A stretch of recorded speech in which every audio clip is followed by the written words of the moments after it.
No. No. No. No. No. No. No. No. No. No. My movie collection isn't very big. While I do have some good ones like this combo pack of American History X, History of Violence and True Romance, and The Christmas with the Cranks, I don't have a single horror movie. I've got to do something about this. Who do I know that has a pretty expansive knowledge of horror films? I've got it. Connor. Oh, Connor. What's up, man? How's it going? Pretty good. So it's November. It's October. It is October. 29th. Halloween is this Monday. And I was feeling some horror films. Usually I'm not a very big horror buff, but you know, it's Halloween and tis the season, so I wanted to watch something scary. I wanted to be frightened, and I was going through my movie collection, and I realized I don't have a single horror film. And I didn't pay my Netflix or my Amazon Prime bill this month, so I can't watch anything on those two streaming services. So I need you to recommend to me some horror films I can watch to get me in the season, to get me scared, to get me quivering. So what do you got for Troy, me? well, we don't have much time, so we need to get right on the ball. Yeah. All right, the first movie I'll talk to you about is a movie I'm sure a lot of our viewers, if we have any, have seen. This is the 1974 American classic, The Texas Chainsaw Massacre. Ah. Now, it spawned a bunch of shit movies besides the one remake, which was okay. Jessica Biel one? That one I is enjoy what that I'm talking film. about. That one's fine. But the original is a masterpiece of filmmaking, not just horror, Troy. Not only that, it may be one of the scariest movies, if not the scariest movie ever made. There's a couple reasons for that. Okay. In the 70s, you know, it was a tumultuous time. We had been coming out the hippie period. Thank you. We had been coming out the hippie period. We started to lean more on traditional family values again. And this is a film that sort of goes off that. It sort of creates an atmosphere without you really knowing it. So it starts off with these guys that are trying to find their grandparents' house. I believe it's their grandparents' house. Okay. The plot really doesn't In Texas, matter. right? It is in Makes Texas. sense. Yeah, not Massachusetts, Texas. And they eventually find Leatherface, the infamous Leatherface, and get slaughtered one by one. Now it features a great central performance from probably the best scream queen or final girl in horror movie history. I don't know her name.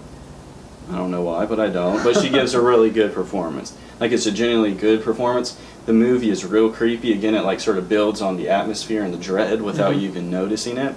It's a film that by the end you're overwhelmed. And then the final shot is absolutely magical. One of the best American horror movies ever made, Troy. And do you think that the remake, the Jessica Biel one, the one that was actually kind of good, you think it recaptures any of that magic of the first one, or Not at all. does it just stand alone as kind of like a okay B horror movie? Yeah, it's a fine slasher movie. It doesn't capture any of the atmosphere. It's not really scary, but it's an okay slasher movie. I gotcha.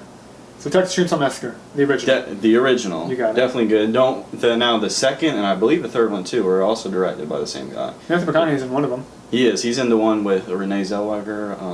I don't know what it's called. Not a very good cast. No, it wasn't a good movie either. Just the first one's the only one you need to see. All right. Second recommendation, if you have Now one? my second one is even further back than 74. In Oh, fact, boy. it's 10 years back, and it's a 64?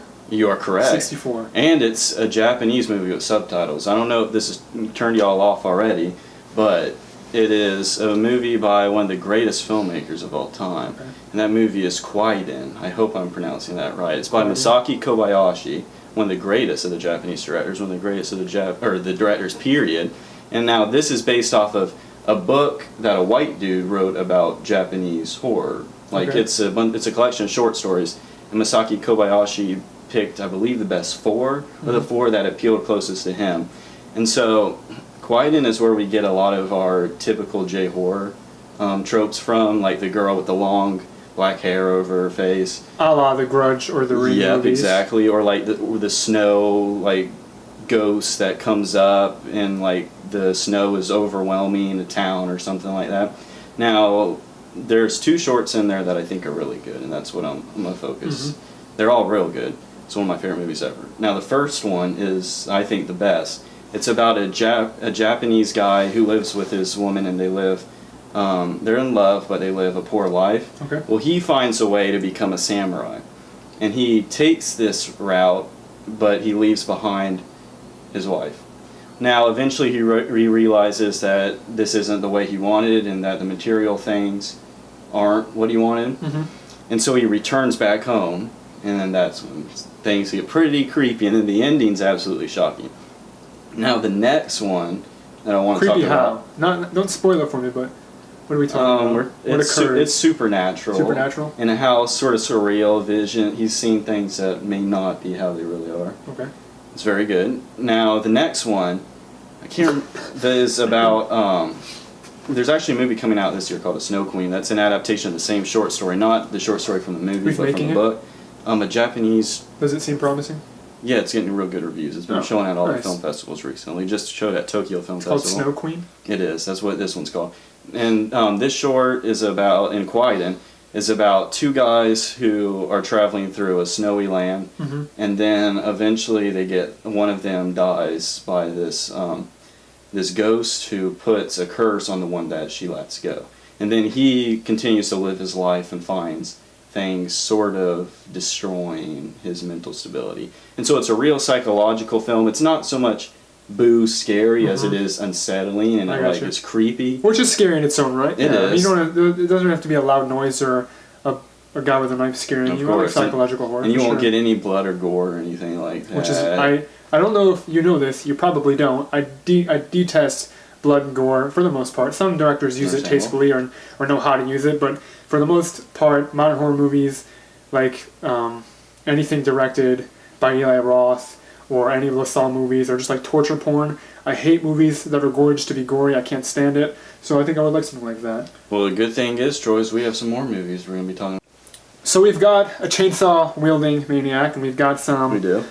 old Japanese psychological type horror. What do you have next for me? Anything good? Well, we're going to go to Italy for the next one, for another masterpiece, one of the most influential horror movies of all time, Okay. Suspiria by Dario Argento. Now, this movie was real important to the Giallo movement of Okay. horror films. This is Italian things by like Luca Fulci, zombie movies, real impactful. Mario Bava, who was before Suspiria and Dario Argento, but still, you get a lot of Bava in Suspiria. Now, what I mean by that is lots of colors. Recently, the Neon Demon sort of did this. Lots of vivid The only thing imagery. I liked about that movie is the imagery. Sorry, go ahead. Well, and if you get Suspiria, you actually get a good plot and some interesting characters with it. Now, this movie is about a young girl who goes to a ballet school out like in the woods, and she slowly starts to believe that the people she's living with in this house aren't normal people. Now, the movie opens with what may be the scariest single scene in movie history. You want to describe it for me? Don't spoil. I anything, won't but just- spoil it, but it What- uses the score by this band called Goblin. They're like this rock band that does like real weird instrumentals and stuff, Okay. like yelling and stuff like that. And it's just her getting in a taxi and riding to the house while something crazy at the house is going down. And it's so terrifying that Is it intercut? it the two is. things? It's edited masterfully. It's a great movie. Dario Argento is a great director who never topped Suspiria, never really came close, but still, if you like Suspiria, I'd recommend checking out Mario Bava's films, not Dario Argento's. And I've actually heard of Suspiria. I think it's considered by many to be like a classic kind of Yeah. fundamental horror movie. It's on a bunch of lists I was looking at prior to doing this video. So yeah, Suspiria. I'll definitely have to check it out. All right, you've taken me to Texas, you've taken me to Japan, and you've taken me to Italy. Where do we go next?